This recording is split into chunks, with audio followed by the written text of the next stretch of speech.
Hope this isn't being recorded. Oh, it is. And we're everybody coming at you.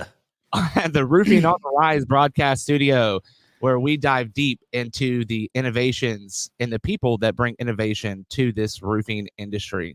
Today, we have a awesome guest, my friend Chuck Allen. Hey, everybody, how's it going? 411. So, Chuck, you were up at we were just talking about this, 5 o'clock in the morning in a freaking gym? Yeah, that's just fun though, right? That's what you do on Saturday mornings, right? Just get up and go do that. And then I had a 9 o'clock podcast, so you got to get in and get it done, right? Hell yeah, Just because it's Saturday. Saturday is just another day. I feel that. My metabolism didn't know it was the weekend. Man, I kind of feel bad now because Saturdays and Sundays are like my Zen days. So I get one with the universe on those days because Monday through Friday is so fucking busy right now for me. And today, for the first time in a week, I was able to just sit outside for 30 minutes and just be one with my God, with the universe, with AA. I mean, it was great. I got into a lot of stuff. Self-reflection was great this morning. Yep. Hey, dude, I'm not gonna lie. I got to the gym early. There was nobody there, and I was throwing some stuff around, and that's a very therapeutic day as well. Oh yeah. It's always good to get your day started like that. And like I told you right before you hit this button, I'm feeling talkative today, dude. So it worked. I got the blood flowing. I love it, dude. I love it. Man, we've been going through a lot of changes, both of us. We have done a lot. We've been going through a lot. We've been doing a lot, and we've had a lot of major changes here recently. I know I just did a short little mini segment about a change that happened in my life. What's new in your life? I mean, your backdrop is different here. I remember 4 weeks ago, I was on your podcast and it was different. Actually, I was on there yesterday or day before yesterday. Yeah, it was 2 days ago. Honestly, the world's dude, 2-3 weeks ago. What are you talking about? But we know the truth. We know that was before RoofCon or IRE, I think, or just after it. So, yeah, I mean, I definitely still have my podcast, Keeping It Rio, but I love to advertise things that I believe in. And since we were at IRE, I did that. I did decide to go do something different and not doing roofing anymore, but now I'm working with Business 411, which I think is the industry standard soon to be for training, branding, marketing, the whole deal. And I'm super excited for the opportunity. It's definitely something that just kind of came out of nowhere. And sometimes you get those and it just feels like it's the right thing to do, something you would have never probably thought of. And when the opportunity gets presented to you, it's like, you know what? I think that's kind of cool. So I'm very excited about it. And I've been working the last week just trying to get my stuff out there to people, talk to as many people in the industry as I can, and reach out to a lot of my friends and just, let them know what's going on, let them know what we have to offer. Because honestly, Business 411 has a lot more to offer than I had even understood. Yeah. I didn't know that there was branding and website and all the marketing stuff involved and how big and deep the team is. There's, I think, 25 or 30 team members, and there are specialists in everything. And I've been telling all my friends this week, we can pretty much cover anything from, day one to a startup company all the way up to scaling to a large scale business. And I'm looking forward to doing some serious changing in our industry and helping people out. That's awesome, dude. I mean, when it comes down to it, there's a lot of people, a lot of contractors out there. They need a service like this. They need someone that can just tailor their business. And I mean, honestly, I just seen this thing with Heather Hitchcock the other day, and she jumped on and was talking about Business 411, had the Business 411 backdrop. And it was like processes in a box. And I can just plug and play. And that's something that has been really, really big that I've tried to do as well in my life with anything. I like plug and play systems. If I can have a plug and play system, sign me up.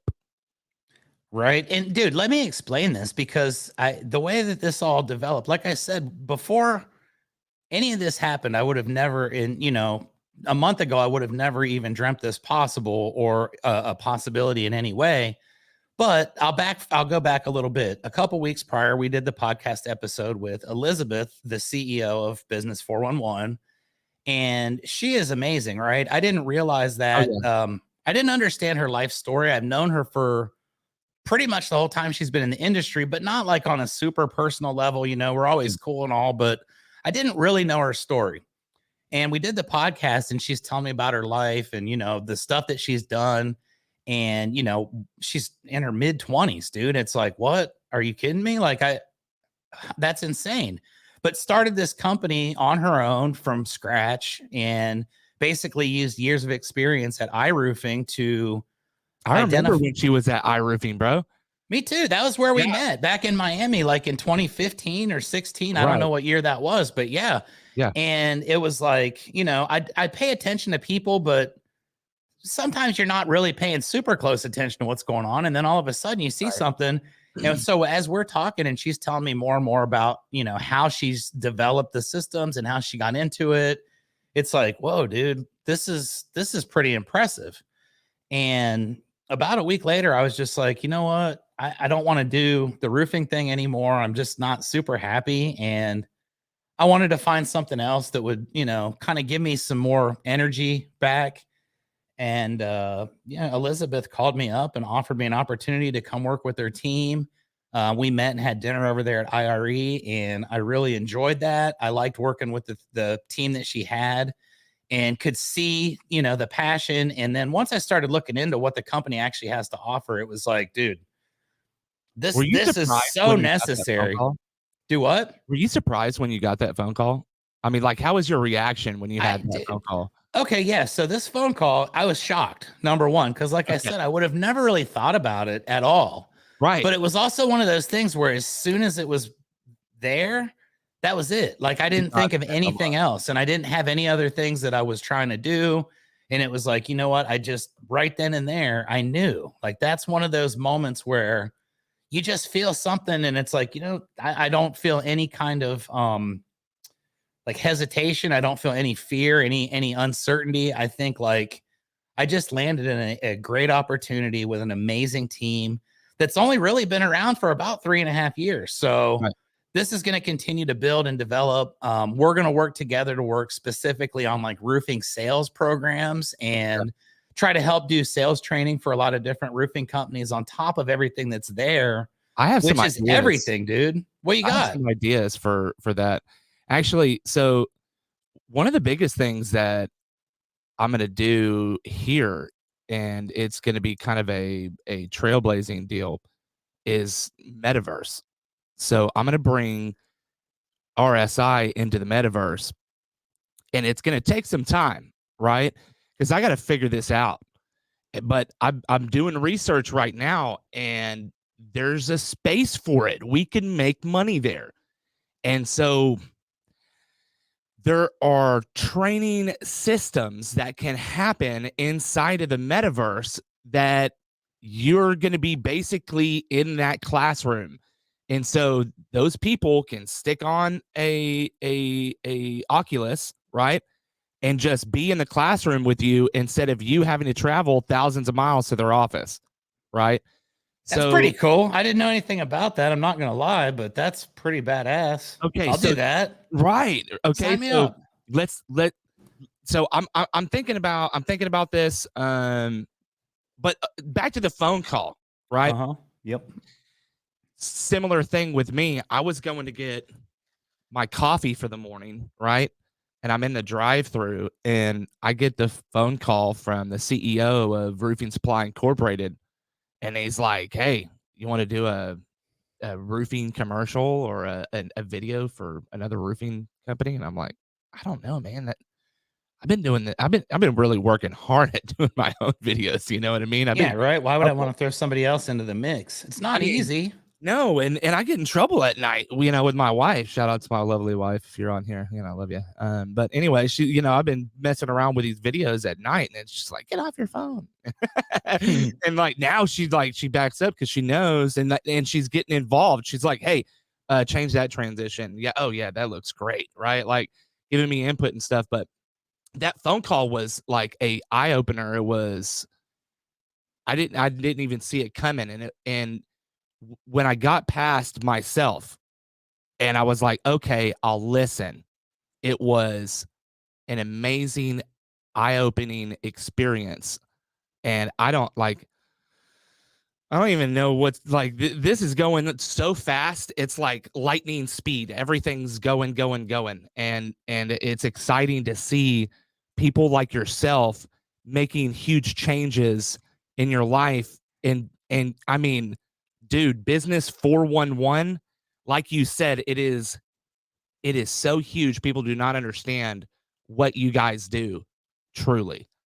And I'm And excited. that's going to be my thing is I want to continue to spread the word. And it's like Ed Milet, dude, if you believe in something, you have to be evangelical about it. Yes. And I mean, I posted yesterday that I wanted to be on podcasts for the industry so I could talk about this opportunity. And here I am less than 24 hours later. Yeah. Evangelizing, my friend. That's what we do. Yes. This is an exciting time. I mean, the way that I'm looking at it is, I've been in the industry for over a decade, and I was able to have an opportunity to service the industry in a different way. And RSI has came up with a way that is innovative to service their clients, and it's a no sales deal. I'm not coming in to sell you anything. I'm coming to help you. And people are lining up in droves. I had to jump up on that Calendly app, like to the professional subscription, so I could have like 7 different options. Woo! Thing is saving my life right now. Yeah, no doubt. I wish they had that back when I was getting started in sales. I probably would have been a lot more efficient. But I didn't even know what that was until you sent me that. I don't even know how oh yeah, because I never had any. Somebody missed an episode because I didn't send some kind of a reminder.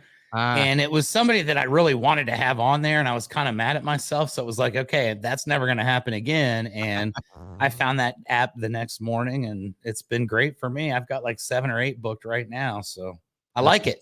Me too.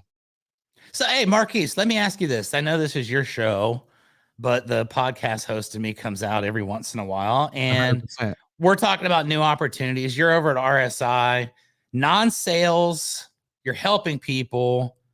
How are you doing this, my friend? Why don't you tell the world what's up? Okay, so RSI wanted to have a different approach because they have an industry where the same thing happens over and over again.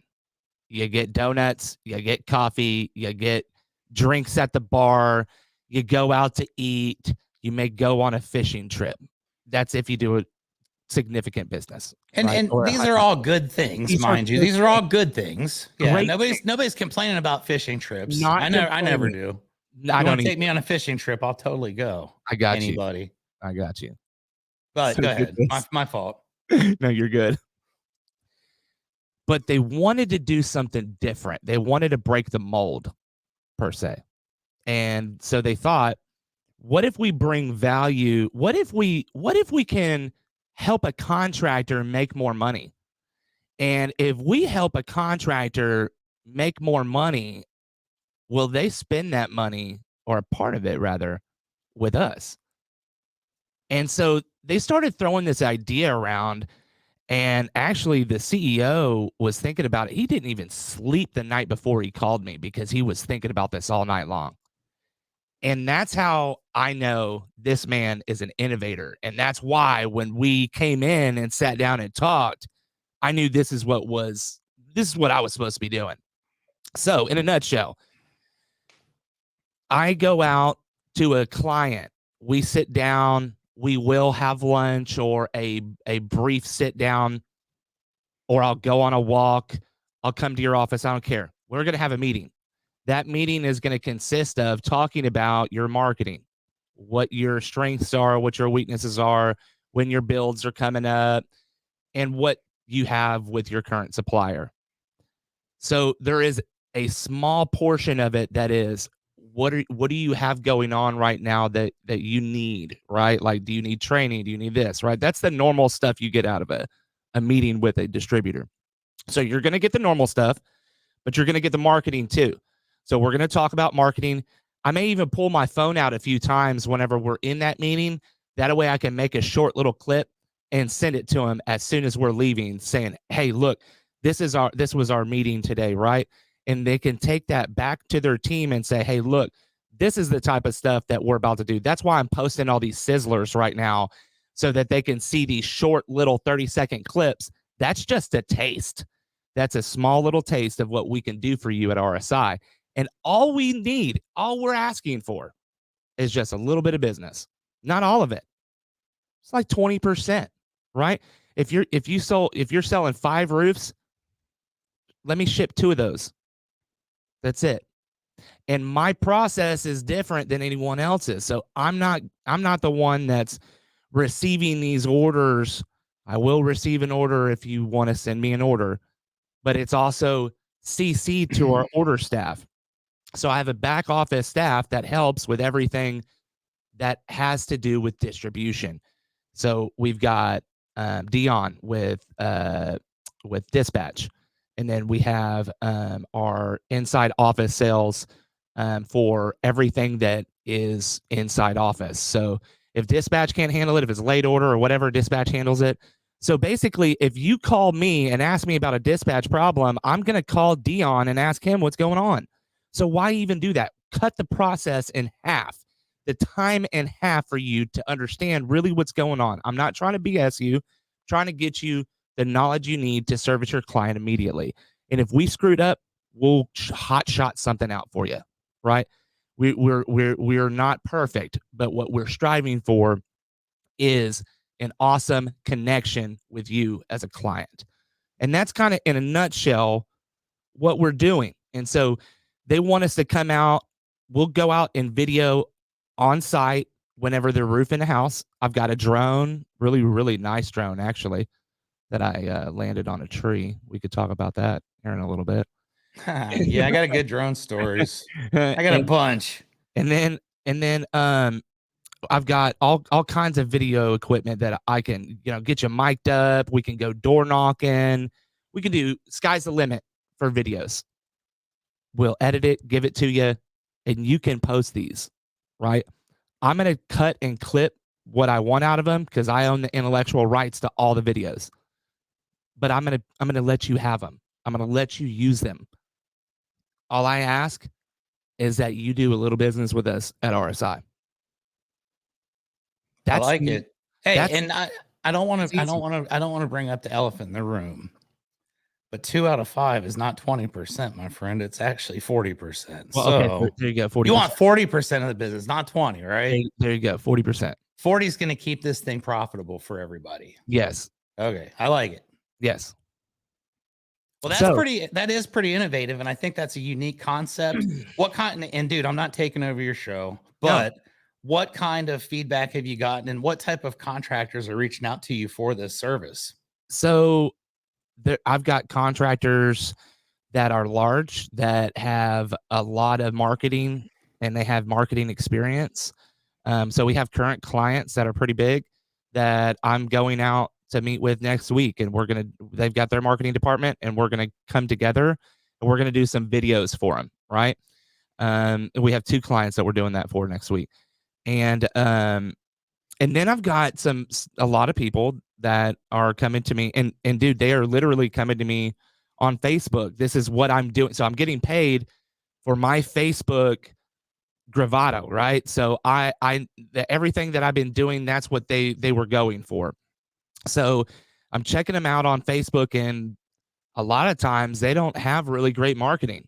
They may be smaller companies, Some of them are larger companies, but a lot of these are smaller companies that are like, hey, look, we've got 7 to 8 sales guys, not 20 to 30 sales guys, right? And I'm trying to figure out how to do this Facebook thing. Like, I just don't get it. And you do. And if you can do what you're saying, I'll give you all the business. Like, they are so excited to have this service. It's insane. There is no question in their mind whether or not they should do it. It's what kind of account they're signing up for with RSI. And we do both cash and credit, right? So I'm open to anything. It's a win-win all the way around. I like that, man. That's very innovative. And I'm gonna let you take back over your show and ask me some Yeah. questions. There you go. Yeah, and my main focus, to be clear, is the Facebook videos, the Instagram videos, all that good stuff. Helping you set up your ad campaigns, all that good stuff.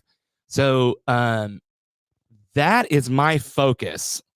I'm not getting bogged down with translating orders to dispatch and all that good stuff. So for people watching that are like, okay, well, this dude's doing both, I have a back office support to help with all that stuff. But anyway, all right. So to get back to, I want to start off with the drone situation, right? So I'm going to start off with what happened with me, and then I'm going to ask you about what happened with you.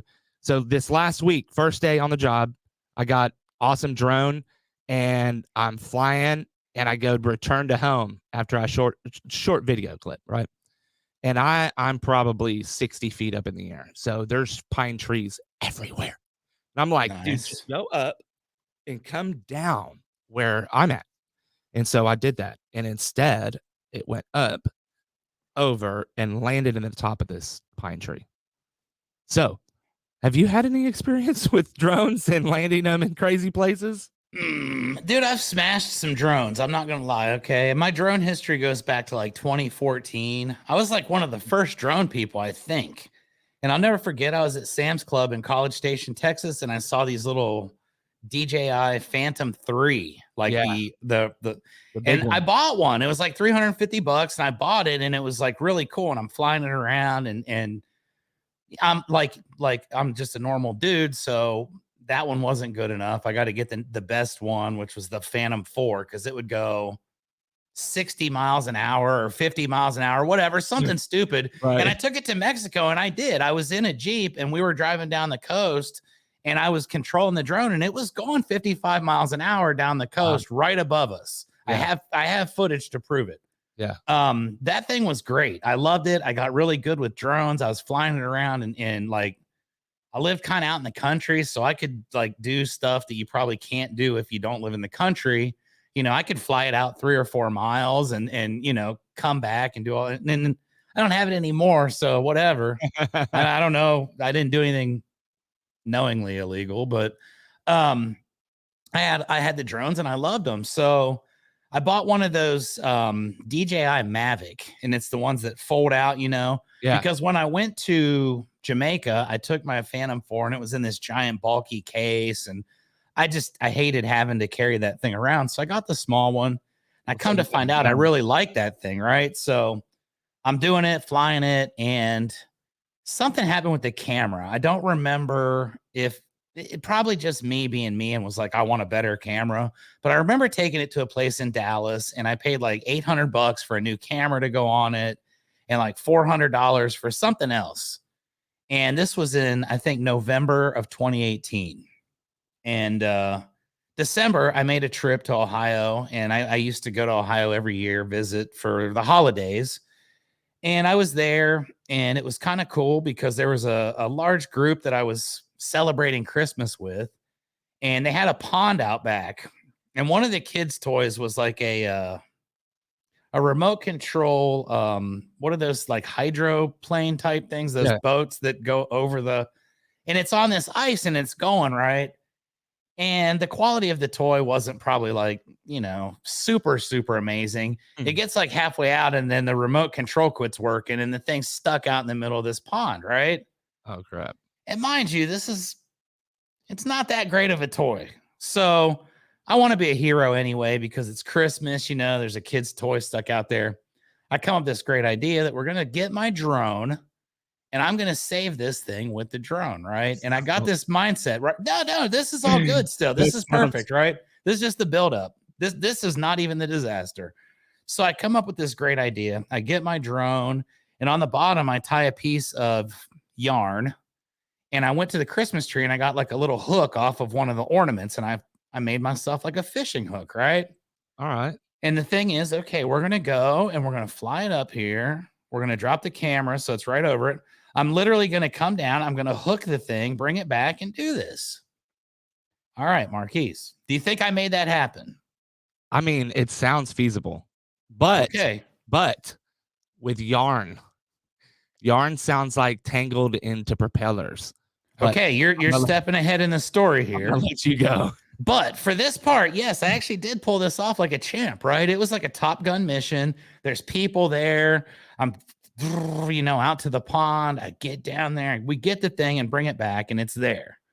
And I'm a hero, right? And I felt good. And I'm thinking, hell yeah, man. You guys want to see what this drone can really do? Oh. And I take off and I'm going and I'm have everybody watching it, and I'm flying. And again, this is statute of limitations.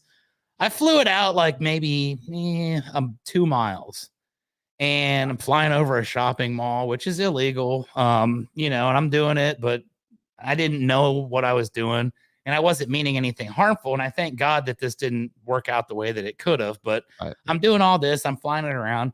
And then I decide I'm going to bring it back, and I'm going to do some badass moves on the way. And this is going to be cool. Right. So mind you, there's still a piece of yarn, but it's dragging behind. Everything's cool. Gravity's good. It's behind it. Well, I start coming back, and I never hit the at home button. That's your biggest mistake. That thing will screw you every single time. It doesn't know. I'm done with that. Yeah. So I'm doing it and I'm doing it. And over in the pond, I see these geese. This is where karma kicks in on my ass, right? So I see these geese, and I'm not going to do anything to them, but I'm going to kind of fly over a little bit and just kind of, get the camera of the geese, and it's going to be cool. Nice shot. I know. Yeah. I'm not doing anything mean. I'm not trying to be mean to the geese, but I know they probably don't really appreciate it. They can't say it, but so I'm doing it. And here I see the thing coming, and it's probably, I don't know, we're out there a little ways, and I start doing this sweet descent, right? And you can see the drone, it's coming down, coming down, coming down. I didn't take into account the yarn. And as I start going down, the yarn starts going up, right? And I've been about 200 and some feet up, and I can see it coming, and it's going down, down, down. And then the yarn hits, dude. And all of a sudden, this thing from 200 feet is like thud, thud, thud, thud, thud, thud. Boom. It goes into the pond, which the ice was probably about that thick, straight through, dude. Oh, man. And I'm just standing there. And I didn't even freak out. I didn't even know what to do, because I was just like, what the hell just happened, right? Yeah. And I still to this day have never really, I don't think it ever registered what happened, because I never freaked out about it. I just put a brand new camera on it, spent $1,200 on upgrades 2 weeks earlier. And it was because of something stupid. I was going to try to get a good thing on the geese, and forgot about the yarn. Hate geese, man, to this day. Yeah, forgot about it. So it went down. I watched it with the trajectory. It said that it hit the ice at about 77 miles an hour. And there were no survivors, dude. It went straight through. No attempt to try to go get it. I had insurance on it, but it was you have to bring a piece of it back. Yes. I couldn't get a piece of it. I wasn't even trying. So that's what sucks. That's what happened with mine. So that's why I have a video of a climber rappelling out of an 85-foot tree, because I landed it at the tippy top of that tree. And what's great is I didn't even change a propeller. Nothing was damaged. I didn't even get a scratch. It just landed clean on top of a 85-foot tall tree. No biggie. Merry Christmas, everybody. Right. Great content. Yeah. God. So, hey, man, that's good. And I love drones, but they're not made for people like me. I'm one of those people, like I said, I'm in Mexico. I know you're not supposed to do that, but who else can say that they've done that, right? Right. It is what it is. Man. So crash and burn. You ever run into a fucking wall with those things? With a drone? Yeah. All right. Okay, here's another one, right? And this is again, there's a constant theme in every one of these. When I had the DJI Phantom 3, the first one, Yeah. I remember we were in um where were we at? We were in Montgomery, Texas, I think it was. Oh yeah, that's like 5 minutes away from my house. I was doing a roof over there.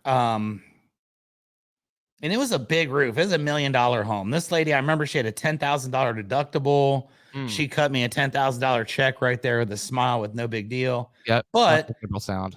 yep, we had our crew out there working, and I'd go out. I was based in College Station at the time, so it was about maybe 45 to an hour drive out.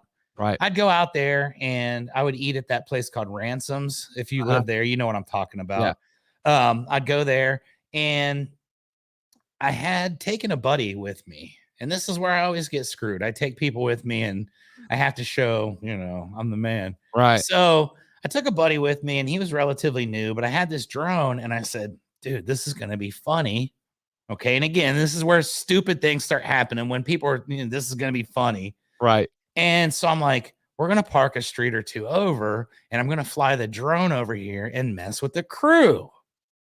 Oh yeah. My intentions were pure. 100%. They were pure. I was just trying to screw around with them, right? Right. Well, I did this. And that old one didn't have all those sensors on it, right? And it was kind of primitive, so you didn't really know. And my skills weren't that great. So I'm doing the thing and I'm up there and, blah. And they're flipping it off and laughing and having a good time. But then they come down. And I'm like, dude, they're eating lunch. Like, let's get some footage of the guys eating lunch with the drone from 2 streets over. Oh God. What could go wrong? Right. Well, the homeowner was out in his front yard when this was going on, and he doesn't know what's up. And we're doing the deal. And I bring the drone down, and it's like right in their face while they're eating. And, like, just not, but my guys get it. They're fun. They know what kind of a person I am, and they know it's me. Right. So they're flipping it off and they're doing all this stuff. And I hear the guy that was with me and he's like, look out for that tree. Look out for that tree. Oh, and it didn't register that he was talking to me, even though I was the only person there. And I'm like, smash, dude. I hit this tree right in front of this $1 million home. I get the thing stuck up there. The homeowner's like flipping out. So I start freaking. I run, get in my car. We go over there.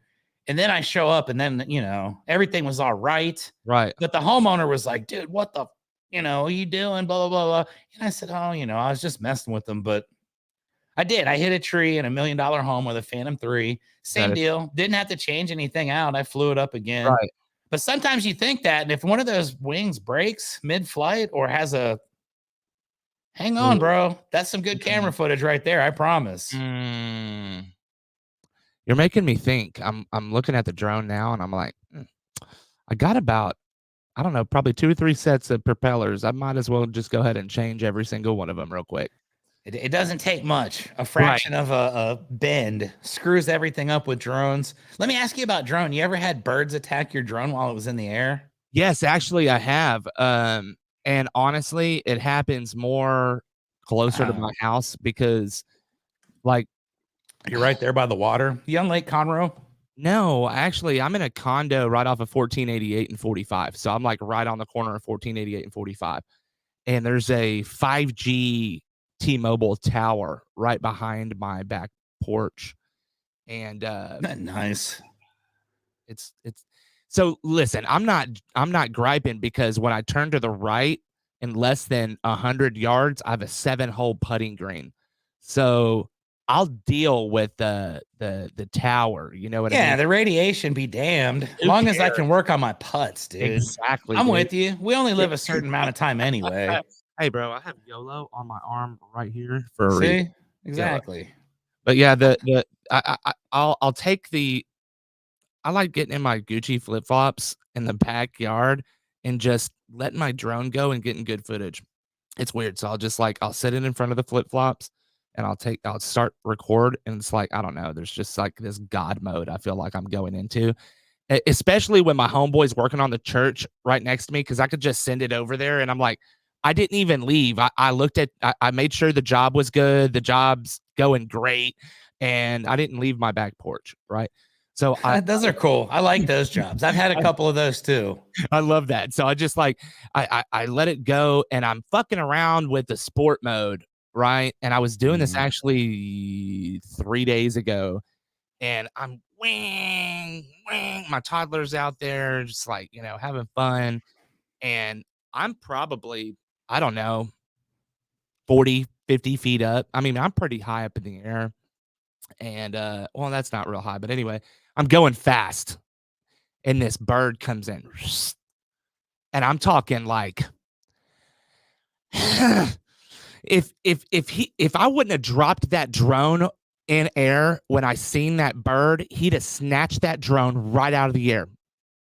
For sure, dude. Like that. And that was like a pigeon. Those aren't even the tough birds. Like every bird hates drones. Every bird hates drones. Yes. When you got a hawk on you, that's when I get the drone out of the sky, because they do not fuck around with drones. No, dude, I have an action shot where there's 3 of them circling, and I'm like, Johnny dumbass up there trying to keep up. And I did well for a minute, but then I thought, what happens if one of them does run into it? Like, my luck, it would be like a bald eagle or something, and I'd end up going to prison forever over something stupid. Right. And it'd be like, you killed a bald eagle and now you're, I don't need that kind of drama. So I got out of the drone world.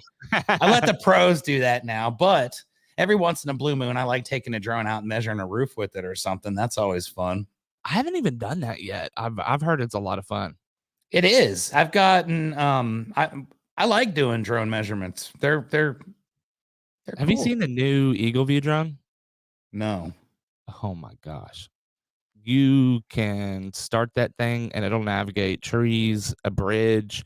Like that's what they were made for, was bridge surveys. So they'll go up and under the bridge and they'll map the whole bridge out and all that good stuff. So this drone Eagle View has, and you don't own the drone, you lease the drone. And you start it, and it's got programs to go up, go over the house, find the damage, and plot the course of the roof out, so you get the whole measurement, like a whole premium report. And so my thought was, like, what are they doing with that? What are they doing with the data, right? The extra data that they collect from that, because they've got to be collecting more data than just measurement. But that's I'm sure. That's where they're like, I don't know, you know what I mean? Like, I'm just showing you, and I get it. They're just sales reps. Like, I'm just trying to like be the devil's advocate here, you know what I mean? But for sure. It's an awesome little deal, I think I think the drone measurements are like, of course, a thing of the future. Like you used to measure roofs out, right? Absolutely, by hand. Yeah, I could draw a roof out still to this day. And it's funny because I don't know, like if you talk to people that have been in the industry like 10 years or less, most of them don't know how to draw a roof and measure it out, and it's not even a skill that's taught anymore. Like I didn't teach any of my sales guys how to measure roofs. It was like, dude, if it takes you 30 minutes, we can buy a roofer report for $10 and it's done, Right. Exactly. And that's what we use, is the roofer reports. That's, man, it's phenomenal. Yeah, I mean, the industry has changed. The world's changed. Why not take advantage of that, right? I mean, I do think it's important to be able to do that. Yeah. And one of the jobs I did over here in San Antonio a while back was basically because the guy had tree coverage and he had 3 people come out, and I was the only one that got him any kind of a number, because the other 2 didn't know how to calculate the roof, and they just didn't even return the phone calls. And it's like, man, they don't make them like they used to. Nope, they don't, which is probably good. I mean, hell, right. If I could start over today with what we have, I'd be a lot happier. I'm sure my back wouldn't hurt as much. And oh my God, I'd know fewer curse words, and I'd probably have, had fewer stories. But I don't think I'd change anything. I'm just glad to be here. You haven't, yeah. So I got a crazy roof measurement story. I think Ricky popped up and said the Eagle View drone is amazing. I love the Eagle View drone as well, Ricky. So I'm in Killeen, Texas. Big hailstorm happened. I go out to measure this roof, get a good roof bid out, and go to the shed, right? Because most roofers will forget the shed. and they'll just, get on the roof, and then as they're leaving, they're like, "Oh, it's like a square, or maybe that's 1.33. Yep. right?"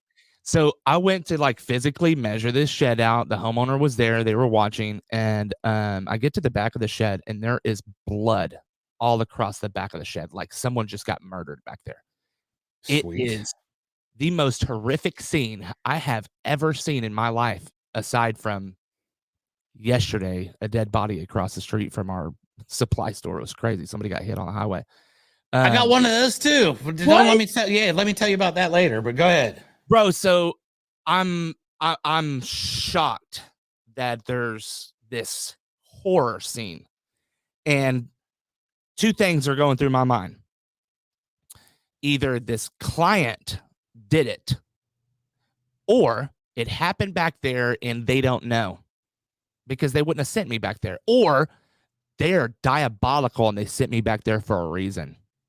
Yeah, like you're next. I did not stay around to find out. I never sent a estimate, didn't call them back, nothing. So tell me about your crazy story. Dude, I got so many of them. But like, I think some of the craziest ones are the ones that you don't expect. I know we had one. We had one not that long ago. Okay, if you want to go disgusting story, I can do that. Or this is when I was in Charlotte back in 2010. I moved to Charlotte, North Carolina, and we opened up a roofing supply company from scratch. Just me and this one other guy. Okay. It was an independent distribution company, which is still alive and well in Columbus, Ohio. The Charlotte branch is no longer there, but we started it in, it wasn't in the greatest neighborhood in Charlotte, but it was in a neighborhood that was convenient for what we were doing. Right. Like we were centrally located. Our trucks could be out in any part of Charlotte within like 30 minutes from where our office was. Right. Business wise, great. Personal wise, Right. So I used to have to come in early because it was a very small, it was an independent roofing supply company. We were down the street from ABC, but back in 2010, we got hit with the biggest hailstorm in the history of Charlotte, right? So we had one office. Next thing you know, we had like 4 supply warehouses that were filling, and we went from 1 truck to 4 or 5, and it like blew up overnight, which was cool, but I'd have to come in early in the morning and like take all of our spare materials and put them outside, and then I have to stay at night and put them all back in because our facility wasn't designed to do what we were doing, because we literally just got hit with hail like a few months after we'd started. Right. So we were there in Charlotte, and I was aware of the fact. I mean, I saw symptoms everywhere. We had a guy come in one time, wanted us to call the police. He was bleeding out because he just got stabbed over a cigarette by the guy across the street that was his coworker, right? So we know what's up, right? There were a lot of shootings in the neighborhood. I started carrying firearm to work, because I'd have to go there early in the morning, and you never know, man. There was like weird stuff going on at 4 a.m. in Charlotte where my office was. So I remember this one day, our warehouse guy comes in and he's like, "Man, what's going on down the street? There's like police everywhere. There's a semi, and they got the semi pulled over." And I'm like, "Oh, dude, I don't know. Like, I've been here for like 3 hours doing this. I have no idea what's up." So we go down there and we find out what happened, man. Was a guy was crossing the street at sometime in the middle of the night. Right as a semi was coming by, dude. And I don't know, like, to me, it seems like, maybe not coincidental. Maybe the guy intended to do that. I don't think the driver intended to, but maybe the guy was, it was a weird time and stuff. But he was underneath the truck when the thing, he got like caught up in the deal. So we saw a little bit of that, and it was, dude, it was brutal, man. Like, I've seen some really bad stuff in my time in this roofing industry, like injuries and things like that. I tell people, you've always got to be careful. And one thing about me, I don't do roofing anymore, but like, I will not get on a roof if I don't feel 100% secure about it. I don't care at this point in my life.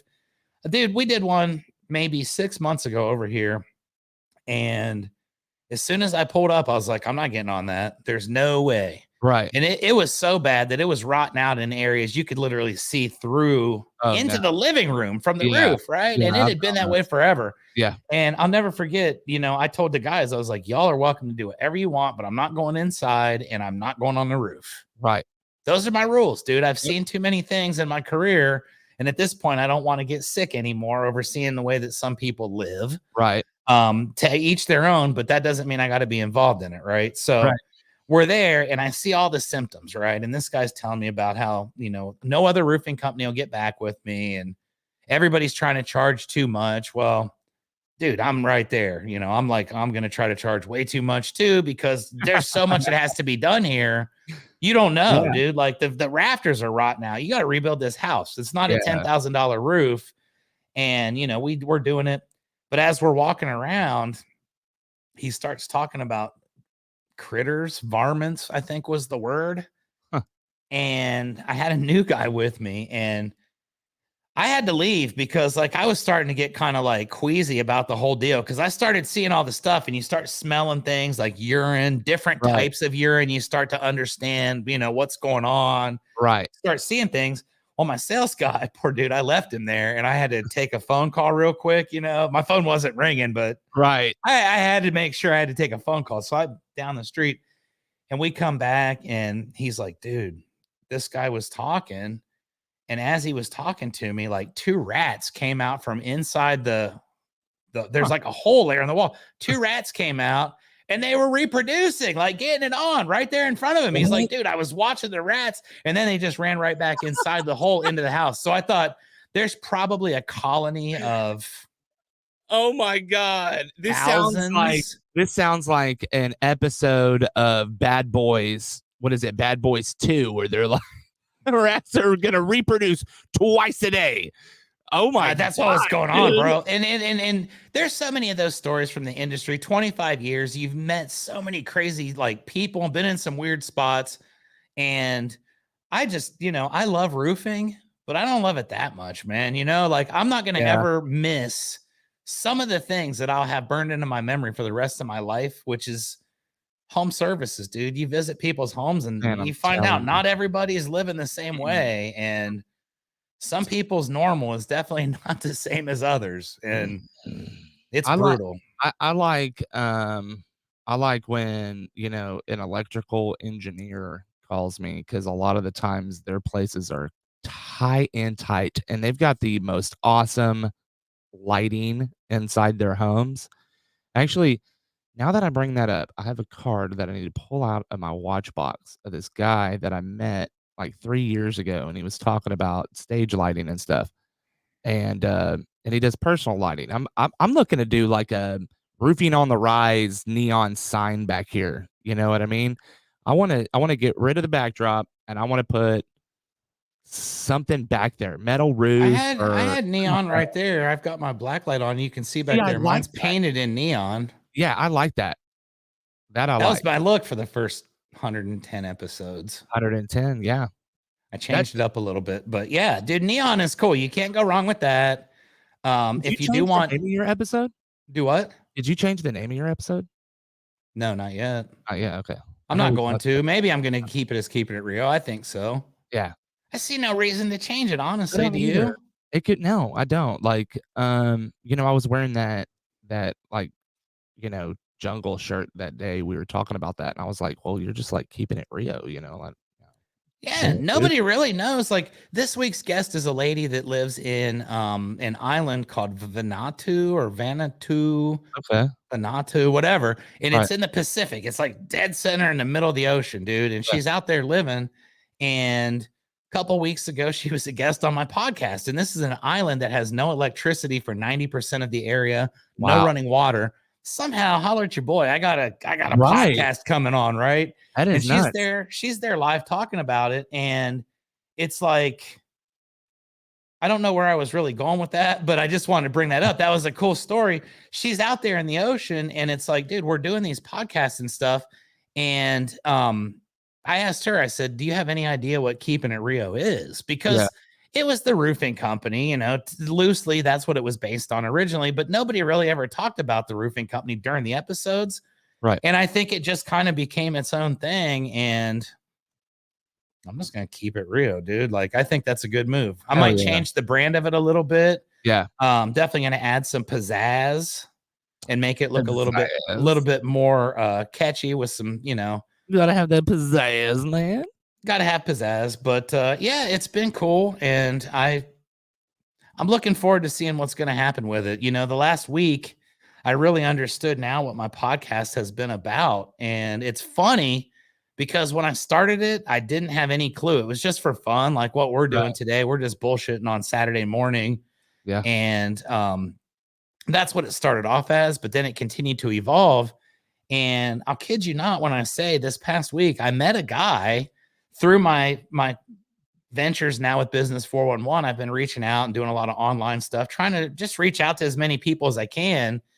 And a gentleman reached out to me, and I didn't know him. He's not on my friends list or anything like that.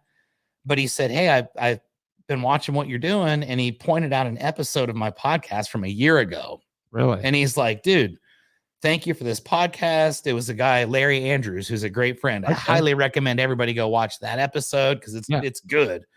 And he's like, "Thank you for the Larry Andrews episode. It was really touching." I reached out to him, and he sent me an autographed copy of his book. Wow. And I'm just like, "Dude, what? Like, how did you even see Keeping It Rio or like know what it is?" Right.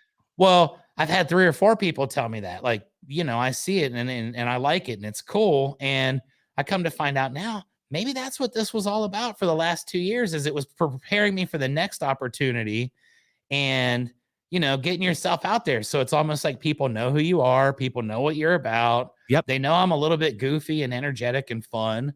But they know that I care too. And I think that really hit me this past week, that's what the whole purpose of doing the podcast was from day one. I didn't know what I was focusing on as a roofing company. Prepare you for the next Yeah. evolution, dude. I Like, couldn't really do it for homeowners, you know? Right. Homeowners were never my target audience, and it was never going to be that way, even though I went and got all these other guests. right. The one that was on a year ago today, I had a guy, he was a mortician and a professional wrestler. Wow. And, you know, I don't have normal. Oh no. It's cool. Uh-oh. I see you good. It didn't do anything. Your battery powered shit's about to go out though. It is. Oh my 1 God. second. Ah! All right, I'll carry the show. So this is Marquise, everybody. As he continues to develop his podcast, he'll get this stuff down. But it's been kind of fun to watch him make all these mistakes here recently. He's plugging in his lights now. Very interesting. Holy shit. Okay. There you go. So Oh, dude, I had nothing whole but nice hour. things to say. You didn't hear what I said, so it's cool. I was just making a little bit of light of your recent audio and video troubles that you've had. Trying to learn podcasting has been fun for you. Our episode died at 55 minutes in because the computer just quit working. So it's like everything that could go wrong has gone wrong for you in the first few, but the only way to go is up, right? Yes. So what I like, and I was talking about this with the owner of RSI, was being able to watch the progression, being able to watch the journey, right? So what you're talking about, in a year from now, I'm going to watch this episode and I'm going to be like, I learned my lesson about those lights. They definitely can't stay on for over an hour, right? And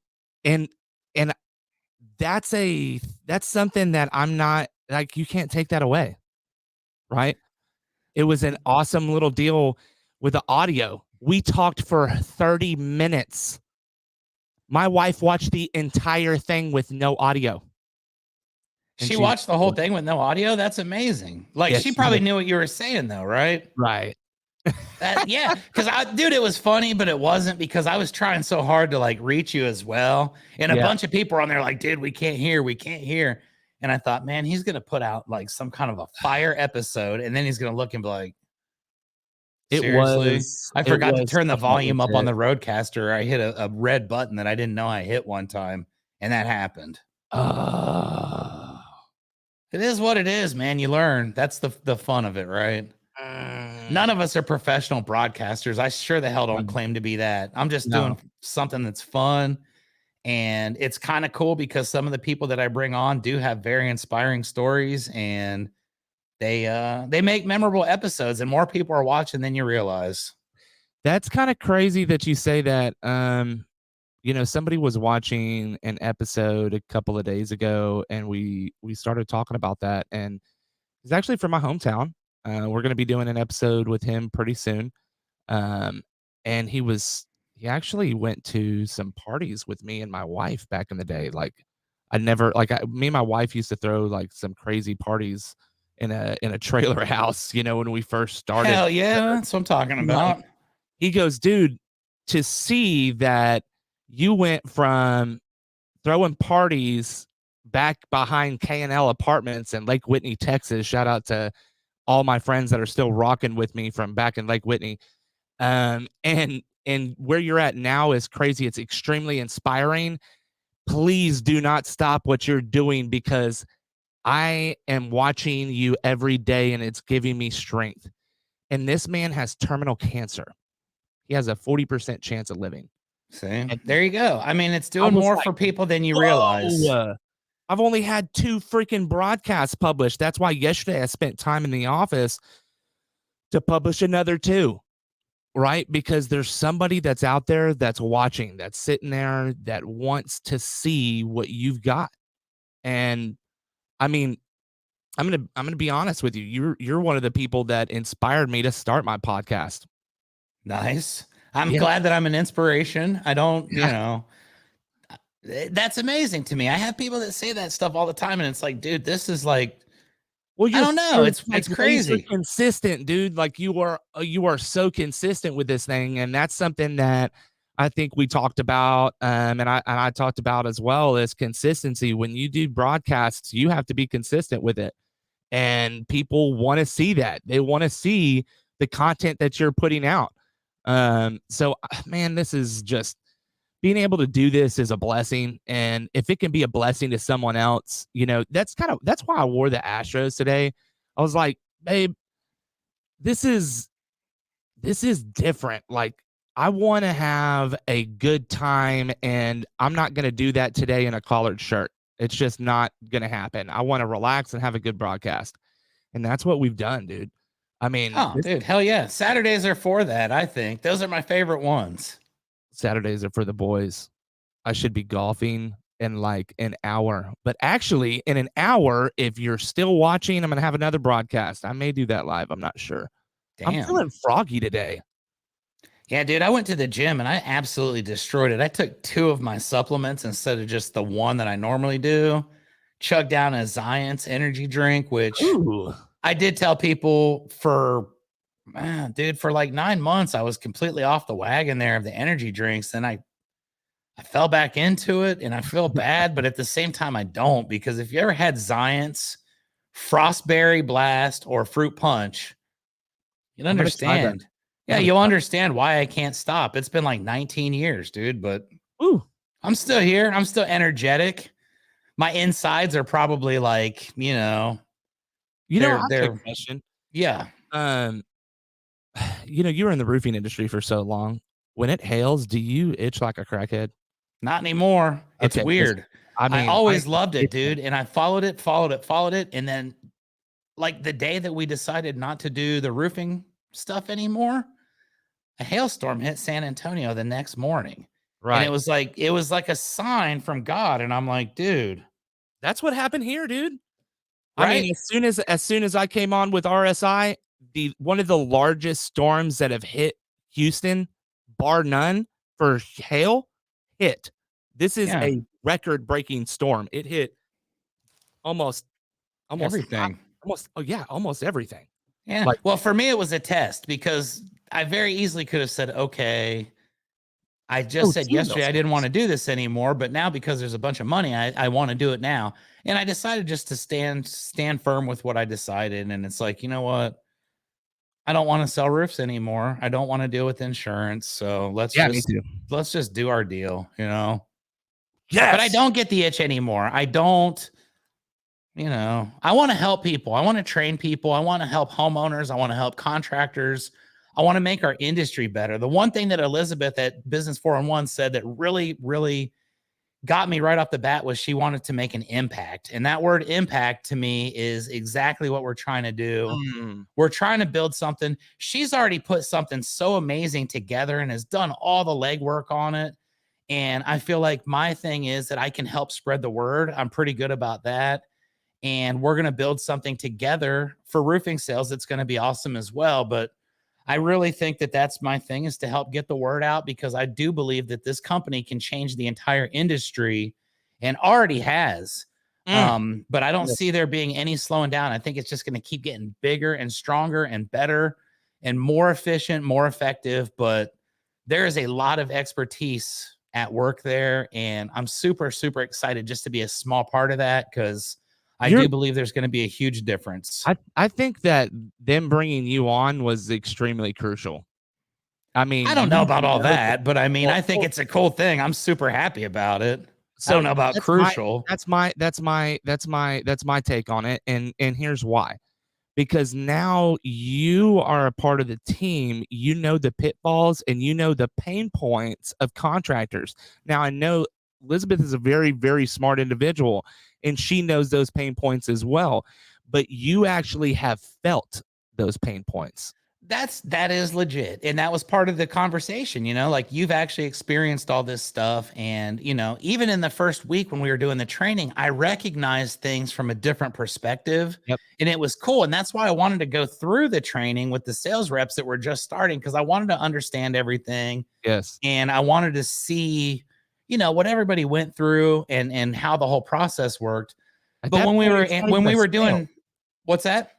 At that point, it's not even a sale. Like, you got all this knowledge and the pain points. It's like, okay, what I can only imagine how these conversations are going for you. Oh my gosh, they're amazing, right? And I love the fact that the people that I'm talking to are a lot of my friends. I've had a lot of friends in the industry for 25 years. And I've been super blessed. I've gotten to go with some of the top people in our industry and be associated with like people that I have no business being in the same room as, but I'm traveling with, and I'm learning how to do consulting, and I'm helping sales teams on other roofing companies across the country. And, that to me is my passion. I love that. And once I saw what the opportunity was here, like I said, it made perfect sense to me. And then as we're doing the training, I could recognize it instantly. Obviously I've seen everything that contractors go through. I used to be in supply. I've worked with hundreds and thousands of contractors over my career. I can see it from that standpoint. So when we're talking about, here's a specific product or service we have, how would you go about presenting it to a contractor? People that don't have the experience in roofing are coming at it from, like a features and benefits type thing. Right. Whereas my thing was like a sentence, and I'm like, hey, I'm going to take all this off your plate so you've got more time to grow your business. Right. And it's like, oh, damn, we didn't think about it from that perspective. Well, a month ago, that was me. And for the last decade, that's been, and for 25 years, I've been doing this. That's the perspective I want to bring. And I think that that's how I can help. I definitely don't think I'm crucial by any means, but I definitely think that I can be a key person that can help develop the brand and continue to build it. And I told Elizabeth the other day, this is a huge shout out to a friend, that I wanted to be like Business 411's version of TJ McCormick. I think TJ McCormick is the perfect spokesman for what he does for roofer. Yes. Everybody knows exactly what he does and why he does it. And I respect him tremendously. And obviously the guy was on my podcast as well. And he's talking about how he's had 250 million views on his videos. Those are people you want to try and emulate, and you want to understand what they're doing and learn from it. And I feel like I've got an opportunity for this to where I can be very similar to what he is. And that's my goal, man. I want people to be helped. I want people to get better and improve. And I know that right now, the team that I've found myself lucky enough to be a part of has all the answers for every problem that there is. So it's pretty simple, if you ask me. That's pretty badass, dude. It's really exciting to be able to have you on today. We're about an hour. I got to get prepared for this next episode. You prepare for your episodes? What's that? Not really. Well, I eat a biscuit, you know. I ate a biscuit earlier. I'll probably step outside and vape for a little bit because I got this vape staring at me. I'm so ready to get rid of that thing. Like, all right, so do this, Marquise. Throw it in the fucking trash can today. You're live on Facebook Live right now on your podcast. This man just said he wants to give up his vape. Let's help him give up the vape. If anybody sees Marquise vaping, point at him, make him feel bad, ridicule him, throw shit at him, do whatever you got to do, but point out the fact that he wants to quit vaping. So why don't you just quit vaping, dude? All right. Do you want to quit vaping for real, or did you just say it? No, I truly do, but you're not a dude that makes excuses. No. I don't. No, listen, I am going through my 4th step in AA right now. Okay, I respect that. Tremendous. It's a hard. So when I was in AA, I didn't work the steps. I didn't know that was the case when I was ridiculing you earlier. So I do apologize for that. No, I take it. I'll tone it down a little. I'm still gonna get on your ass though. Fuck yeah, do that. But like I'm going through this 4 step, and that's probably going to come up in my 4 step. I'm not done with the 4 step yet. So I anticipate this thing being thrown in the trash very, very soon, like within the next week or so. So hold me accountable. I am going to, and everybody's going to hold you accountable. If we see you vaping in a week, it's going down. It's all bets off at that point, right? Like all bets off if you're vaping in a week. But I can appreciate that, and I understand, and you know that's very commendable because I've been in this industry a long time, and I know a lot of people that never got to make it to the 4th step, and right, it's crucial, man. Like you said, it's very important to do that. Around, I wanted to tailor the 12 steps to my life, and then I relapsed. So I've been doing this for like 3.5 years. Not a lot of people knew that. So I did relapse about 1.5 years ago, and this time around, I've dragged my feet. I started working the steps, and then I was like, well, I'll do these steps at the end too. But I'm gonna skip 4, 5, and 6. But that's not what you're supposed to do to get the best out of it, to get the self-development part of it, which is what I really go for, is the self-development. Absolutely. You have to work it. And you have to do it as it's designed. You can't say, I already know that, or I've already done that, or I don't. You can't do it. You have to start at square one and work your way up. And there's no escaping that. Therapy. Like I did the therapy card. Like I've already taken care of this in therapy. No, you didn't. No. Nope. If you did, you wouldn't be here, honestly, 100%. You know, and that's the truth. So anyway, that's a story for a different podcast. You brought that up at the very end, and that's a segue to the next time, right? That is a segue to the next time. Ladies and gentlemen, this is the end of the broadcast. Thank you so much, Chuck, for coming on Business 411. This is Roofing on the Rise, where we talk about innovation and the people that bring the innovation to our industry. Again, thank you so much, Chuck. You guys have a wonderful day. And if you're still watching, I know that there's a couple people that it's been riding this whole episode. I love you guys, whoever you are. Thank you. I love you too. Big hearts. Y'all stay tuned because in another hour, I'm going to have another episode.